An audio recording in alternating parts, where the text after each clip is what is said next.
ঈদের আগে সব লাভের টিয়া কালেকশন করতে হইব। দুইটা সংসার আছে, দুইটা বাড়ি উলিরে শপিং করে দিতে হইব। আসসালামু আলাইকুম সুদিলালু সাহেব। ওয়ালাইকুম আসসালাম, কি খবর? গত সপ্তাহ লাভের টিয়া দিলা না ঠিক মতো? আরে ভাই দেখছেনই তো ব্যবসা বাণিজ্যে লাল বাতি। এইবার ব্যবসা বাণিজ্যে পুরোই লস খাইছি। ঋণের জ্বালায় ভাই বাড়িতেই থাকতে পারি না। তো কি মনে করে আইলা? আইসি প্রতি বছরই তুই কুরবানি দেই। এই বছর কুরবানি না দিতে পারলে সমাজে মুখ দেখাইতে পারবো না। মানুষকে দেখানোর জন্য হলেও কুরবানি দিতে হইব। এখন তুমি কি চাইতেছ? কুরবানির জন্য কিছু টিয়া ঈদের পরে ঠিক মতো শোধ চালায় যাম। উস্তাদ আরে টিয়া দেন, ঈদের পরে যদি সুদ না চালাইতে রে এর বাড়ি দল করবো। এখন তুমি কত চাইতেছ? কত লাগবো জানি না তো। এক কাজ করেন, গনির থেকে আমার একটা গরু কিনা দেন। আই তো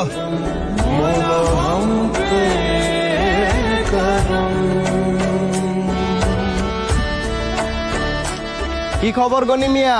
গরু কয়টা? বেসনের মতো কি গরু আছে? আল্লাহ দিলে এই একটা আর কিছু তিনটা মোট চারটে গরু আছে। এটা বড় আরো পিছে আছে যেগুলো এটা শুরু।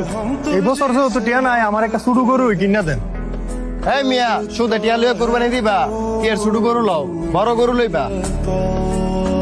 আসলে এলাকার মানুষের দেয়ানের লাগে কুরবানি দিমু, ছোট গরু দিলে মানছে কি করবি? আপনি খোদারে না এলাকার মানুষের সন্তুষ্ট করার লেগে কুরবানি দিবেন? এই মিয়া, আপনি তো কত টাকা রেন, আপনি কি এর বড় গরু কুরবানি দেন? আমরা তো মানছি কত টাকা পাই। রেন থাকলে থাক, আমি বড় গরু কুরবানি দিমু। এলাকার মানুষের আমার দেয়াই তুই। এই মিয়া, বড় গরু কত? আমি আপনাদের কাছে গরু বিক্রি করব না। কিন্তু কেন? কুরবানি এলাকার মানুষকে সন্তুষ্টি করার জন্য না, মহান আল্লাহর সন্তুষ্টি ও নৈকট্য লাভের জন্য কুরবানি করতে হবে। কুরবানির পশুর মাংস, রক্ত এগুলো আল্লাহর কাছে পৌঁছায় না, আল্লাহর কাছে পৌঁছায় তাকওয়া।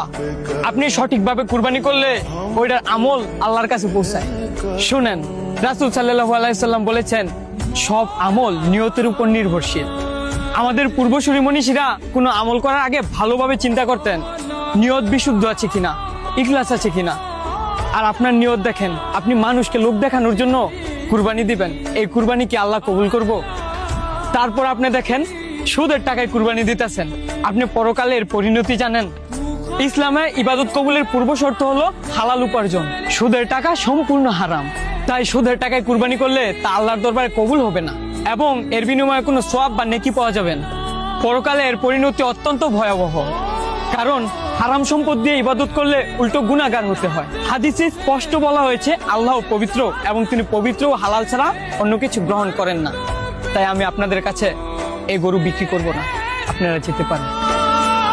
আচ্ছা, আমরা সামনের বছর হালাল পথে টাকা উপার্জন করে আপনার থেকে গরু নিয়ে কুরবানি দেবো ইনশাআল্লাহ। আল্লাহ তাআলা আপনাদের সবাইকে বুঝার তৌফিক দান করুন।